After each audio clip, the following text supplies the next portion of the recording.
Aaron Hernandez. Aaron Hernandez's story might be the darkest and most infamous in NFL history. At just 23 years old, he was already a household name. He caught passes from Tom Brady, scored in playoff games, and signed a $40 million contract extension that cemented him as one of the future faces of the New England Patriots. On the field, he was a nightmare matchup, too fast for linebackers, too big for safeties. But off the field, rumors had followed him since college. At Florida, there were whispers about fights, drugs, and a hot temper that teammates had to constantly manage. The Patriots thought they could contain it. For a while, it looked like they had. Hernandez was dynamic, charismatic, and marketable. But by 2013, that image shattered. When the body of semi-pro player Odin Lloyd was found near Hernandez's home, investigators immediately connected the dots. Within days, the Patriots cut him, erasing his presence from the franchise overnight. The trial that followed revealed a double life. Behind the smile and the touchdowns was someone caught up in dangerous circles, constantly paranoid and obsessed with control. Testimony painted him as violent, manipulative, and impulsive. He was convicted of first-degree murder and sentenced to life without parole.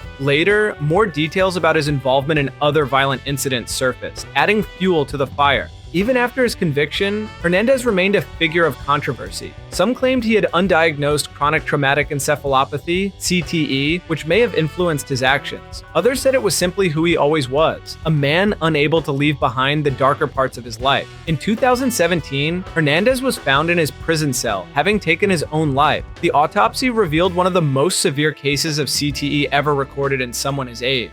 Fans and analysts still debate whether football contributed to his downfall or if the violence was rooted in something much deeper. Either way, Hernandez's fall from rising star to convicted killer remains one of the most chilling chapters the NFL has ever seen. And while it shocked the world, what came next in the league would only get more disturbing. O.J. Simpson. Few names in American sports history carry as much controversy as O.J. Simpson. On the field, he was legendary. A Heisman Trophy winner at USC, the first running back to rush for over 2,000 yards in a single season, and a Hall of Famer who once defined dominance. His charisma carried him beyond football into movies, commercials, and broadcasting. By the 1980s, Simpson wasn't just a football star. He was a cultural icon. But by the 1990s, his name became synonymous with something far darker. In June 1994, Nicole Brown Simpson and her friend Ronald Goldman were found brutally killed outside her home. Simpson was immediately the prime suspect. Days later, the infamous white Bronco chase unfolded live on national television with 95 million people glued to their screens. The trial that followed became the trial of the century. Simpson was acquitted in 1995, walking free after a jury found him not guilty. But the case never really ended there. Civil trials later found him liable for wrongful death, awarding millions in damages to the victims' families. To this day, Simpson maintains his innocence, yet speculation never stopped.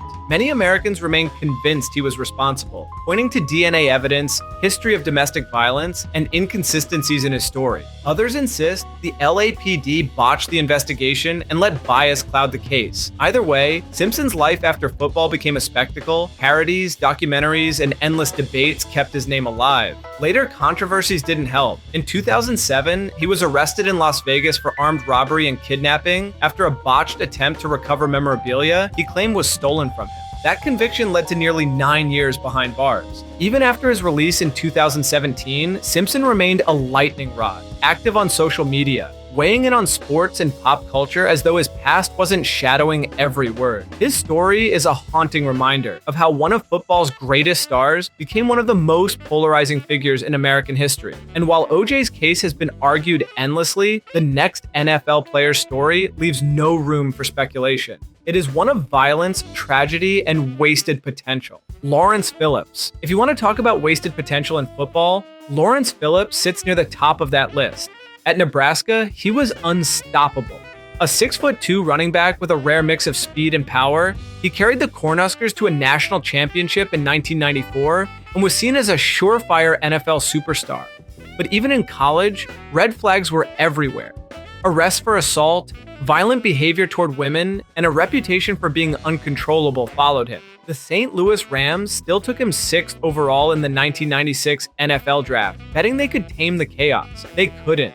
Phillips' rookie year was marred by off-the-field trouble. He was cut by the Rams after just 2 seasons, then bounced between the Dolphins and 49ers. His violent outbursts and erratic behavior outweighed the flashes of brilliance on the field. In 2005, things reached a horrific climax. Phillips was accused of driving his car into a group of teenagers after a pickup football game went wrong, nearly killing them. Later, he was convicted of multiple counts of assault and eventually of domestic violence, leading to decades-long prison sentences. But that's not all. In 2015, while behind bars, Phillips was charged with the death of his cellmate, a former gang leader who was found lifeless in their cell. Authorities said Phillips strangled him. Facing life in prison without parole, Phillips' story ended tragically when he was later found in his cell, having taken his own life. Reports suggested he had been showing signs of severe mental instability long before. Looking back, many argue the NFL never should have drafted him, given the warning signs from his Nebraska days, but teams chase talent, and in Phillips, they saw potential greatness, ignoring the storm brewing off the field. Instead of highlight reels, his legacy became courtrooms, prison cells, and headlines about violence. His story serves as one of the harshest lessons in NFL history. No amount of talent can outweigh a life spiraling out of control. And if you think that's bad, the next case doesn't involve a prison cell. It involves a player who took his life and someone else's in a single shocking day. Jovan Belcher. Jovan Belcher looked like the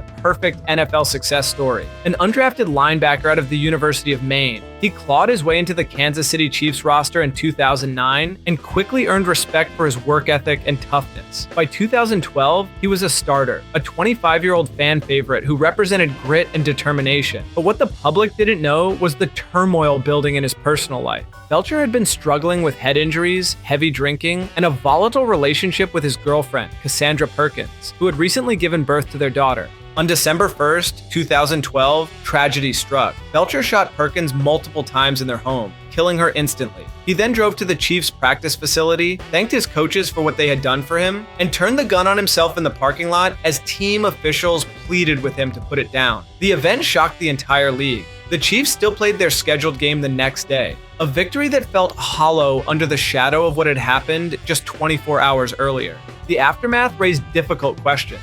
Was Belcher suffering from CTE? Did repeated concussions play a role in the violence? His autopsy later confirmed brain damage consistent with players who had suffered from severe head trauma. Friends also testified that he had been drinking heavily and using painkillers. His family filed a lawsuit against the NFL, claiming the league failed to protect him from the consequences of repeated hits. The case eventually settled, but the debate over how much football contributed to Belcher's collapse never fully ended. For many, Belcher's actions will never be forgiven, but his story serves as a haunting reminder of the dangerous intersection between mental health, violence, and the toll of the game. And yet, as tragic as this was, the NFL had already seen cases where the violence wasn't sudden. It was premeditated, calculated, and deliberate. Ray Caruth. Ray Caruth's story is one of the most chilling in NFL history. Drafted in the first round by the Carolina Panthers in 1997, Caruth was a speedy wide receiver expected to be a star. He flashed early potential, even making the all-rookie team, but his career was derailed by injuries and inconsistency.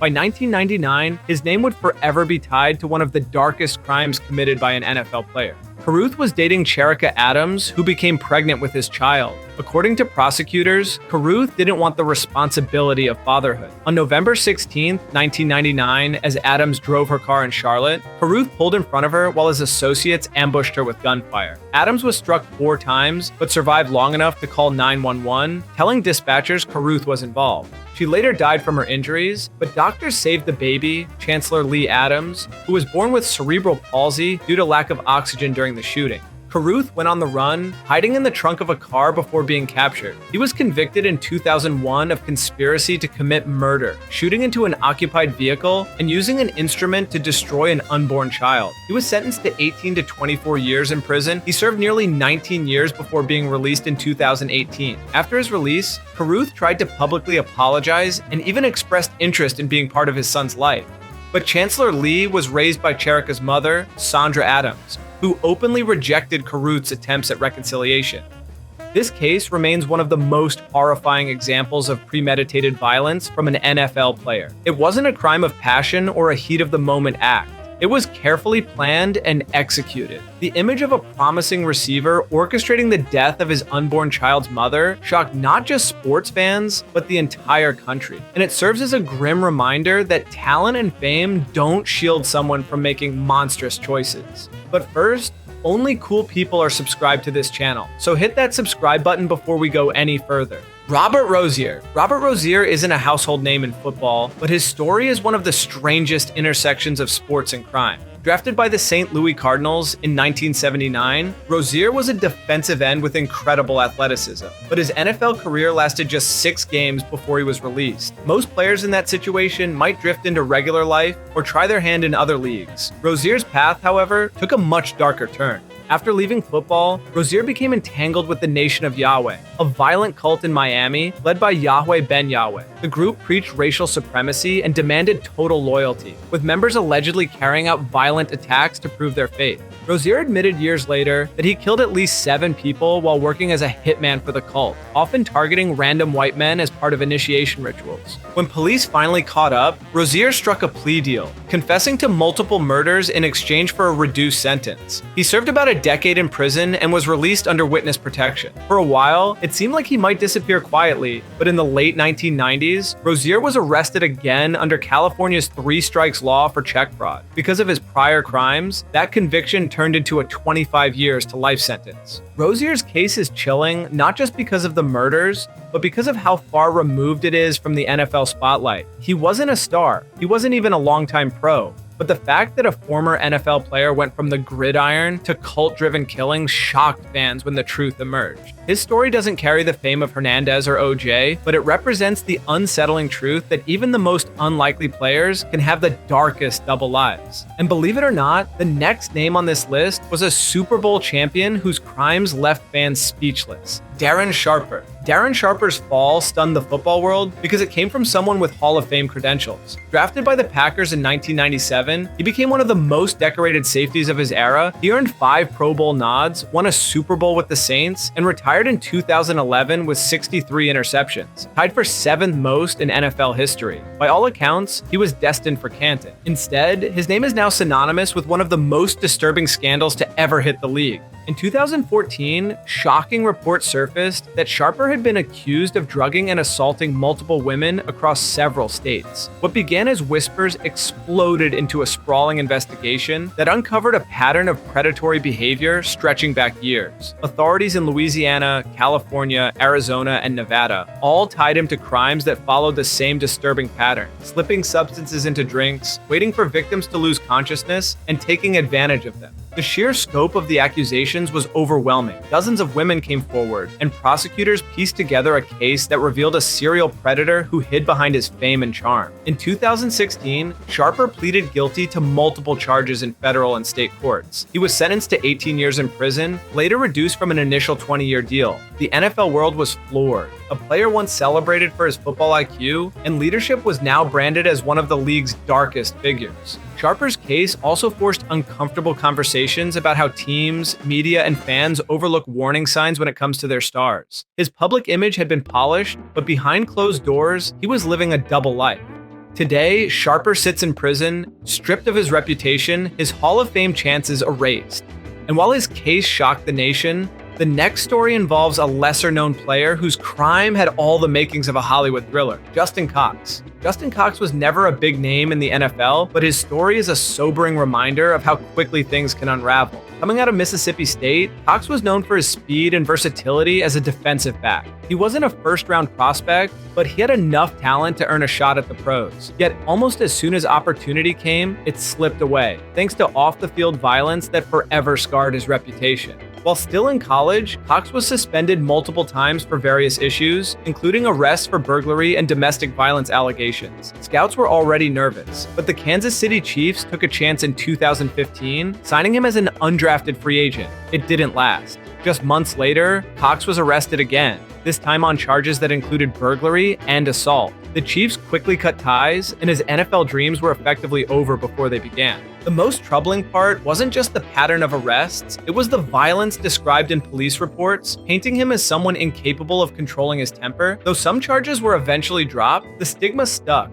No other team wanted to touch him. By 2016, Cox's career was over, replaced by a rap sheet that grew longer than his football resume. Unlike Hernandez or Caruth, Cox's crimes didn't dominate national headlines, but within football circles, his name became shorthand for wasted talent and squandered opportunity. Fans never got to see what he could have become on the field, because his own actions off of it destroyed every chance he had. And while Cox's story is bad enough, the final case on this list involves a player who actually made the NFL, only to commit a crime so brutal it ended in life behind bars. Kevin Allen. Kevin Allen's NFL career was over almost before it began. Drafted by the Philadelphia Eagles in the first round in 1985, he was supposed to anchor their offensive line for years to come. Instead, he became one of the biggest draft busts in team history. Coaches quickly grew frustrated with his lack of conditioning and discipline. Teammates mocked him, fans ridiculed him, and within just one season, his NFL career was essentially finished. But what happened after football was far worse. In 1986, Allen and an accomplice were convicted of a horrific crime: rape and second-degree murder. Prosecutors detailed a night of violence that shocked even hardened courtroom observers. Allen was sentenced to life in prison with no chance of parole. The man who had once been hailed as a first-round talent was now branded forever as a violent criminal, locked away for good. Allen's case is often brought up when fans discuss draft busts, but the truth is that calling him a bust doesn't capture the gravity of what happened. His crimes went beyond wasted talent. They destroyed lives and left scars that never healed. For Eagles fans, his name is a reminder not just of a failed pick, but of something far darker. What makes Allen's story stand out is how quickly it all unraveled. From first-round promise to life in prison in less than 2 years, it's one of the fastest and most shocking downfalls in NFL history. And unlike cases like O.J. Simpson, there's no debate here, no speculation. The conviction was clear, the sentence was final, and his football career was erased as though it never existed. If you like this video, consider watching this next one, which YouTube thinks you're going to really love.